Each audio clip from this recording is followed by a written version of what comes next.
Mordomia cristã é como é chamada a responsabilidade de cada cristão em relação à administração dos bens espirituais e materiais outorgados por Deus a ele.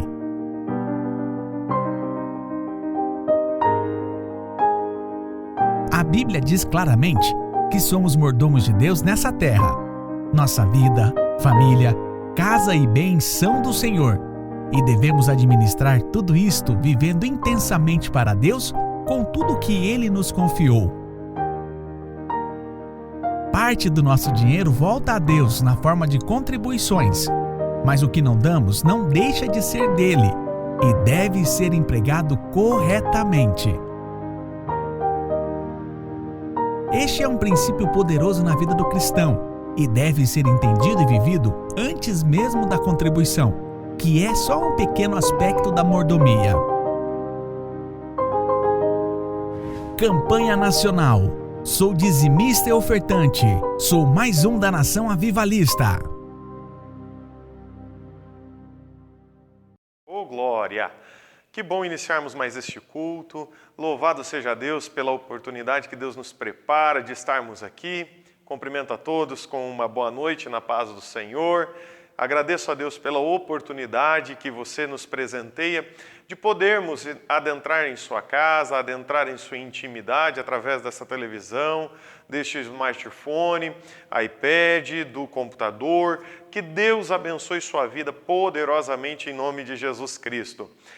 Vamos iniciar este culto orando ao nosso Deus e Pai, buscando a presença do Senhor dos Exércitos. Amém? Vamos orar. Senhor, nós estamos diante de Ti, ó Deus, louvamos a Ti pela oportunidade que o Senhor nos dá de estarmos aqui.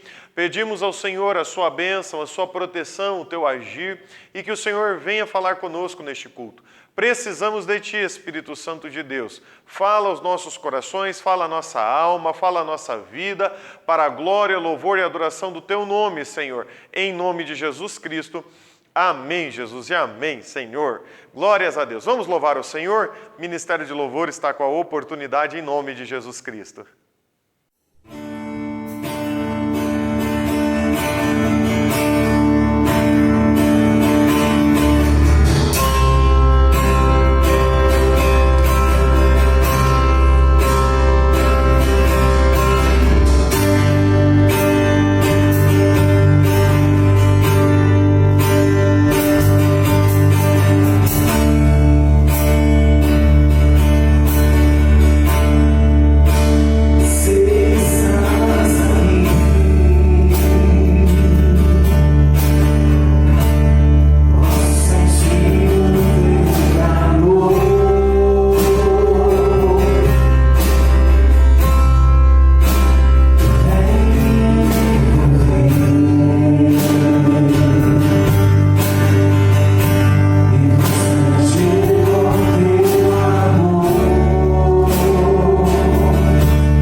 Deus, como é bom louvar ao Senhor dos Exércitos, como é bom adorar o nosso Deus e Pai.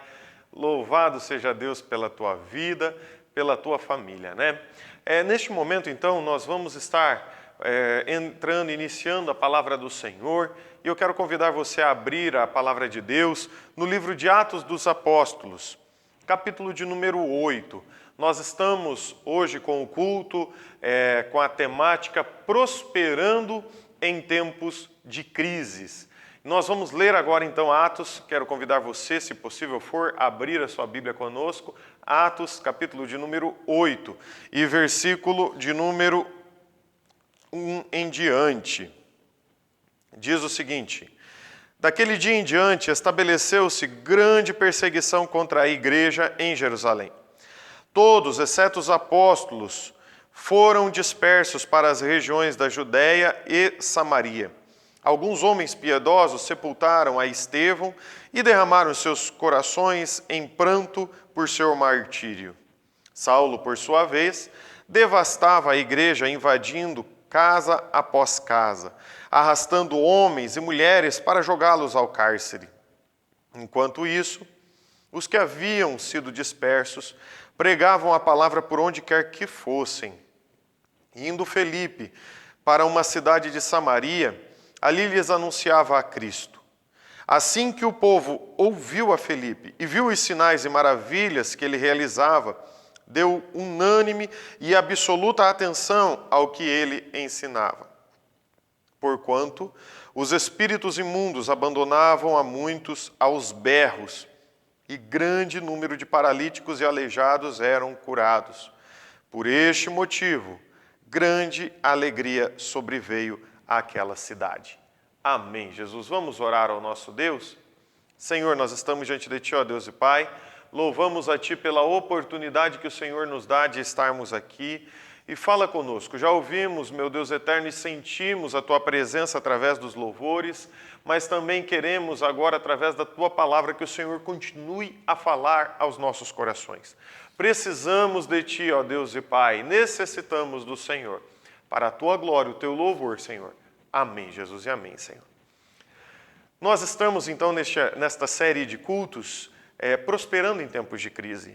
E quando eu estava pedindo ao Senhor uma palavra, uma direção para podermos conversar, para podermos ministrar neste culto, algo que o Senhor me fez e tocou ao meu coração, falou à minha mente e tocou ao meu coração, foi justamente sobre como nós temos prosperado com o nosso chamado, com aquilo que Deus tem nos proporcionado, nos presenteado, aquilo que Deus tem nos abençoado, aquilo que Deus tem nos dado. Quando falamos em prosperidade em tempos de crise, 90% das vezes, 99% das vezes, nos lembramos sobre a prosperidade financeira, sobre essa crise que o Brasil está enfrentando devido ao coronavírus, devido à quarentena, claro que necessária por causa da questão da saúde, porém não deixa de acontecer a crise, não deixa de acontecer a questão financeira e econômica afetar a população. Então nós nos lembramos, na grande maioria esmagadora de vezes, quando falamos em prosperidade em tempos de crises, justamente sobre o assunto financeiro. Mas quando eu estava pedindo ao Senhor uma palavra, o que Deus fez eu me lembrar é justamente essa questão da prosperidade espiritual do nosso chamado. Aqui, os apóstolos estavam vivendo um momento de crise. Acabava de acontecer ali o martírio de Estevão, um grande homem, um grande pregador, um grande servo do Senhor, mas que ele foi perseguido, apedrejado até a morte. Estevão, ele enfrentou uma das piores mortes, sem ter sido sequer julgado, sem ter sido sequer ali poder se defender legalmente, corretamente. já pegaram as pedras, os acusadores, os fariseus ali já pegaram as suas pedras, levaram ele, expulsaram ele para fora da cidade e o apedrejaram até a morte. É interessante que, se você ler o final do capítulo de número 7, vai falar que Saulo consentiu aquela morte, ele aceitava, ele concordava, ele apoiava que aquela morte acontecesse. Saulo, todos nós sabemos que depois é conhecido como Paulo, ele se tornou o grande evangelista, o grande pregador, um grande homem de Deus, como o próprio Senhor falou para Ananias: este para mim é um vaso escolhido e separado para levar a minha palavra. Então o apóstolo Paulo, depois, se tornando o apóstolo, ele veio como sendo um grande homem de Deus, mas até acontecer esse encontro com Cristo, no capítulo 9, no caminho de Damasco. Até esse encontro acontecer, Paulo era um grande perseguidor do Evangelho, dos cristãos, um grande perseguidor da palavra pregada de Cristo, dos ensinamentos cristãos que eram passados, falados, ensinados às pessoas. E então houve essa perseguição a Estevão, o martírio de Estevão, a morte de Estevão. O que aconteceu? Todo mundo deu no pé. Crise se instaurou no meio do povo cristão. De repente já não era mais seguro, não que antes fosse. Não era seguro de qualquer maneira ser cristão. Olha o que aconteceu com Cristo, olha o que aconteceu com aqueles que seguiam a Cristo, de serem acusados, de serem ali humilhados. Já não era seguro ser cristão. Mas quando acontece esse martírio de Estevão, aqui foi o marco que realmente foi declarado: ser cristão não é seguro. Ser cristão é perigoso. E então se instaurou esta crise no meio do povo cristão. Então iniciou esta crise no meio daquele que professava a fé cristã. O que aconteceu? Com exceção dos apóstolos, todos os cristãos foram dispersos pela Judéia e pela Samaria. É interessante que isso concretiza aquilo que Jesus falou em Atos 1:8, Mas recebereis poder ao descer sobre vós o meu Espírito e serão minhas testemunhas. Toda a Judéia, Samaria e até os confins da terra. Então Cristo já antecipou falando: vocês vão ser minhas testemunhas. Porém, para isso acontecer, necessitou acontecer uma crise. Precisou. Se não acontecesse aquela crise, eles não seriam testemunhas de Cristo aonde eles fossem, aonde eles andassem. Eles não seriam testemunhas, porque estava cômodo ser cristão. Estava cômodo servir a Cristo, ser cristão, adorar a Cristo, pregar a Cristo, falar de Cristo. Mas aonde eles estavam vivendo, da maneira que eles estavam vivendo, da forma que eles estavam vivendo, estava cômodo, estava bom, estava legal. O que então Deus faz? Trouxe uma crise para que o povo de Deus compreendesse que precisava se mexer, que precisava tomar posição. É isso que eu quero falar para nós nessa noite. Nós estamos vivendo um tempo de crise no mundo. Nós não podemos nos reunir como antes. Na igreja, ou pelo menos aqui em Jataizinho, nós temos a liberdade ainda de ter o culto público, com a capacidade reduzida de público, com as determinações da saúde, da segurança, álcool em gel, 70%, álcool líquido, 70%, higienização do templo. Nós temos tudo isso, porém temos essa questão da restrição, que a qualquer momento pode fechar tudo de novo. Pode acontecer de acabar essa liberdade. Nós estamos vivendo um tempo de crise espiritual. Quando iniciou essa pandemia, eu já falei isso várias vezes, se você olhava nas redes sociais e só dava o pessoal falando porque Deus, porque o Espírito Santo, porque Jesus e porque a gente tem que buscar a Deus. Hoje você olha nas mesmas mídias sociais, você não vê mais.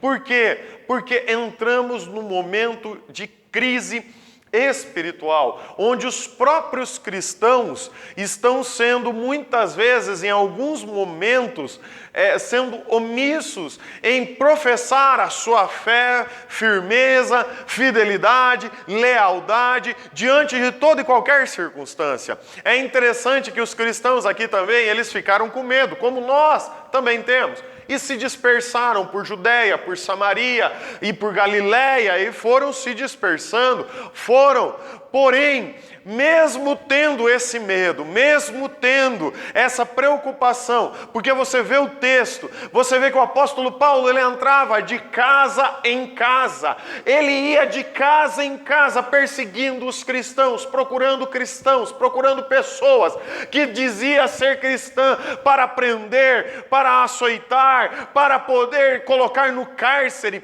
porque ele era um perseguidor da igreja.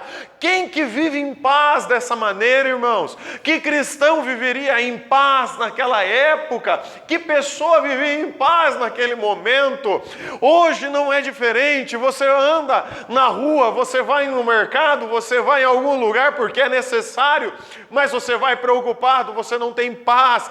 Você vai trabalhar, se há atendimento ao público, você trabalha com medo, preocupado, porque não tem paz, porque isso é uma doença que você pode levar para dentro da sua casa, que você pode levar para dentro da sua família. Vem para a igreja, quando vem, quem vem, né?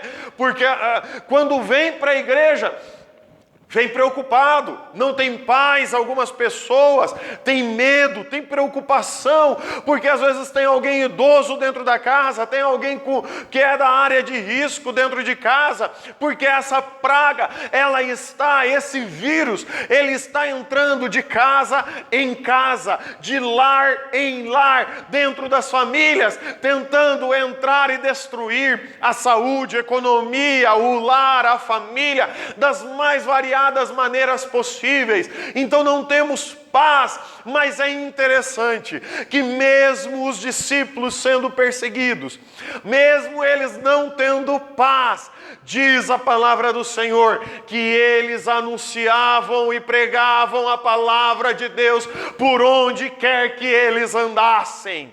Nós temos que compreender que a maior prosperidade que nós podemos encontrar não é recurso financeiro, apesar de que é bom, é gostoso você poder ir no mercado, você poder ir numa loja e comprar, não esbanjar, mas você comprar aquilo que você quer e viver bem, e comprar aquilo que você necessita, sem se preocupar com o dinheiro para pagar, com conta que vai vir, porque você tem o recurso. É bom? Claro que é. É bom você poder olhar para o teu filho fazer o pedido de alguma coisa e você falar, não filho, o papai vai dar, o pai tem dinheiro. Ou então mesmo que você fale que não vai dar, seja por causa de educar o seu filho, de que ele não pode ter tudo na vida, mas não pela falta de recurso teu em ter condições de dar, mas e sim você falar não, pela necessidade do teu filho entender que em alguns momentos vai ser o não, mas não pela falta do recurso.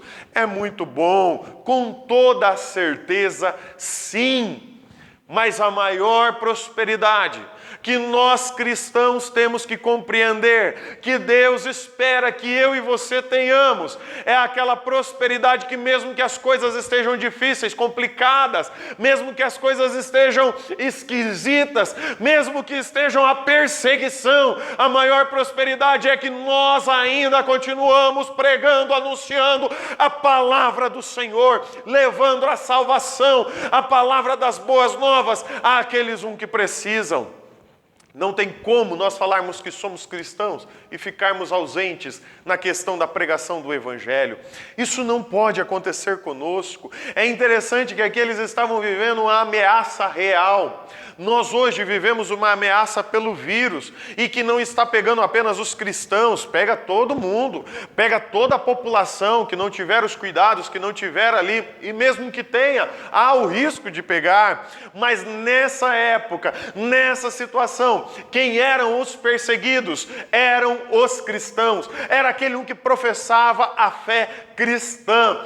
Mas mesmo com essa perseguição, mesmo com Paulo entrando de casa em casa, de família em família, os cristãos compreendiam: isso pode ser perigoso para nós? Pode. Isso pode ser difícil para nós? Pode. Isso pode ser uma perseguição com risco de morte? Pode. Mas eu não vou deixar de dar frutos para a presença do Senhor dos Exércitos. Eu não vou deixar de procurar ganhar almas para o reino dos céus.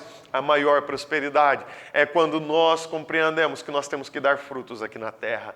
É quando nós compreendemos que nós somos chamados para dar frutos. Porque quando nós damos frutos aqui na terra, o reino dos céus, ele aumenta, ele cresce, ele é povoado. O reino dos céus ganha mais almas. E Cristo espera que isso aconteça através da minha vida e através da sua vida. É interessante que daí entra o texto aqui falando de Filipe. Que Filipe foi, começou a pregar, começou a anunciar, e foi ali nos lugares e nas cidades que andava ali em Samaria, e estava anunciando a Cristo, e milagres iam acontecendo. Você quer viver milagres na tua vida? Eu quero viver. Você quer viver milagres na tua vida? Anuncie a Cristo. Não se engesse por causa dessa pandemia. Não se engesse por causa desse vírus. Pastor, mas e se eu pegar esse vírus? Pastor, mas com risco todos estamos. Eu não estou falando para você deixar de obedecer a questão das recomendações do Ministério da Saúde, da OMS.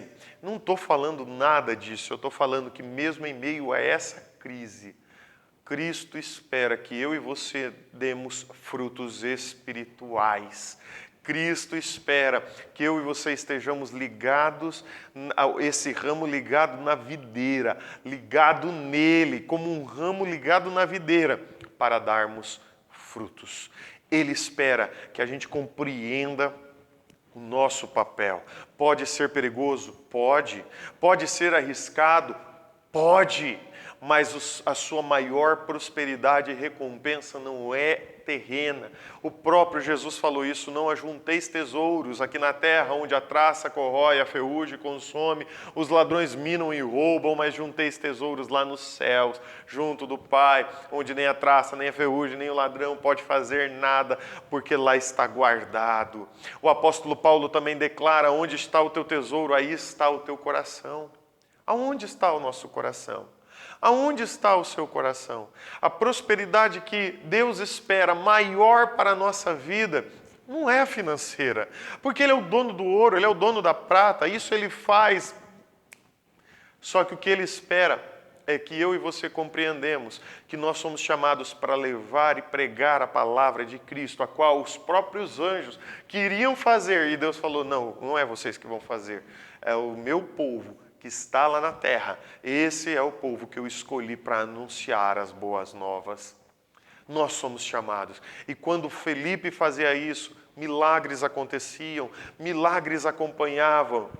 E o último versículo que nós lemos, o versículo de número 8, diz: e por este motivo, grande alegria sobreveio àquela cidade. Deus quer te fazer um canal de alegria onde você mora. Deus quer te fazer um agente de milagres, mas um agente de alegria onde você mora. Não se amedronte, não deixa isso te prender, te amarrar a tal ponto que o teu ministério, que o teu chamado, que o teu propósito que Deus criou você não cumpra, você não desempenhe, você não desenvolva, você não honre.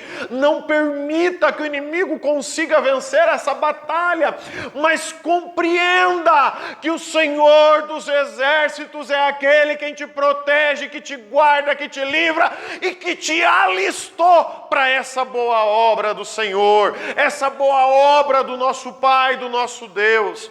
Nós somos chamados para anunciar as boas novas. Como que a gente vai anunciar uma boa nova se ela é atrasada? Se você deixar o tempo passar e deixar as coisas acontecerem, só se torna uma boas novas se ela for nova. Que vantagem tem você chegar a contar, uma notícia boa para uma pessoa que já sabe o que aconteceu? Quem tem filhos, por exemplo, quem tem filho, Que vantagem tem? Você descobriu que alguém teve um filho, alguém da tua família teve um filho, aí você quer ir contar para os outros, aí você conta para a pessoa olha para você e fala, eu já sabia, eu já fui até lá dar os parabéns. Que vantagem teve? Nenhuma. Eu e você, nós somos chamados para ser e falar as boas novas. Nós não podemos ficar presos, travados. A maior prosperidade que o Senhor espera de mim e de você é nós cumprirmos o ID de Cristo. Nós cumprirmos o chamado de Cristo para a nossa vida, da nossa maneira, do nosso jeito, da nossa forma, com as nossas qualidades e com os nossos defeitos algumas vezes. Sim, claro. Deus tem do seu jeito, da sua forma, da sua maneira para te usar. Deus não vai usar você da maneira que me usa, não vai me usar da maneira que te usa. Cada um é de uma maneira, de um jeito, mas todos somos chamados para sermos anunciadores, proclamadores das boas novas da salvação. Não se ausente nesse tempo de pandemia. Não se ausente neste tempo de crise, porque a maior prosperidade que você pode alcançar do Senhor é você ser um canal de Deus para poder levar um agente de milagre às pessoas e um anunciador das boas novas, onde na cidade houve grande alegria. Eu quero ser uma igreja relevante. Eu quero que a nossa denominação, o avivamento bíblico aqui em Jataizinho, se torne uma igreja relevante. E igreja relevante não é apenas pelo tamanho da quantidade de membros, não. Mas é por aquilo que ele faz, para quem não participa da igreja. Nós temos que compreender isso, que nós temos que ser uma igreja relevante, não pelo tamanho. Não é pela proporção de tamanho. Não. Nada disso. Nada disso. Não é tamanho que se torna relevante. Mas é pela utilidade que ela tem, aonde ela está. Pode não ser tão grande, mas ela é relevante. Eu creio que nós vamos ser uma igreja relevante. Nós vamos nos tornar cada dia mais uma igreja relevante aonde estivermos. Onde Deus nos colocar, nós seremos uma igreja relevante. Que Deus abençoe sua vida, que Deus abençoe sua família, e que nós possamos compreender que somos chamados pelo Senhor para poder levar a palavra. Agentes de milagres, mas também agentes de alegria para as pessoas. Essa é a maior prosperidade que Deus espera de nós. Claro que com isso Deus vai abençoar todas as nossas coisas, tudo. Olhe os lírios no campo, eles não trabalham, não tecem, não fazem nada, mas ainda assim têm as roupas belas para se vestir. Olhe os animais, não fazem, mas têm o seu alimento. Agora imagina Deus aos seus filhos, por isso que fala lá, mas buscar em primeiro lugar o reino dos céus, a sua justiça. E todas aquelas coisas vos serão acrescentadas. Que nós possamos compreender essa importância. Mas como fazer? Pela internet, pelo WhatsApp, pelo Messenger, a maneira que você puder, por ligação. Se você também puder ir fazer a visita na casa da pessoa, não pode ter aglomeração, mas você pode ir lá conversar. A gente recebe visita, às vezes, sem importância nenhuma. Por que para levar a palavra a gente não pode fazer? Por que não pode? Leve a palavra. Pregue a palavra. Anuncie, seja um agente de boas novas. Que Deus abençoe no nome de Jesus. Eu quero orar com você. Se você tem sentido que às vezes você não tem cumprido com esse seu propósito, esse seu chamado, você não tem entendido essa prosperidade. Pastor, eu tenho tentado e não consigo. Continue tentando que Deus vai te ajudar. Não pare de tentar. Continue fazendo. Mas às vezes você não tem feito nada, está achando que está tudo normal, está bom, o importante é eu ganhar meu pão de cada dia, eu sustentar minha família, eu conquistar um serviço, eu conquistar algo melhor para minha casa, eu conquistar um salário melhor, eu conquistar um carro melhor. Deixa eu te falar, isso tudo passa, isso tudo acaba, mas uma alma que vai para o céu vale mais do que o mundo inteiro, e Deus quer usar a tua vida para fazer isso. Eu quero orar com você. Se você puder colocar a mão no seu coração, coloque a mão no seu coração. Eu quero orar por você. Senhor, eu apresento teus filhos diante de ti. Meu Deus, que o teu poder e a tua graça, a chama e o ardor do Senhor venha queimar no coração dos teus filhos. Que tudo aquilo que muitas vezes o inimigo faz e levanta para tentar impedir nós de sermos um agente das boas novas, um agente de milagres, levarmos a prosperidade espiritual para as pessoas, que no nome de Jesus seja repreendido, meu Pai. Senhor, essa palavra não vem para nos acusar, essa palavra não vem para nos julgar, essa palavra não vem, ó Pai eterno, para nos humilhar, mas ela vem para nos alertar. Ela vem, meu Deus eterno, para nos despertar e exortar, para compreendermos o propósito que o Senhor tem para a nossa vida.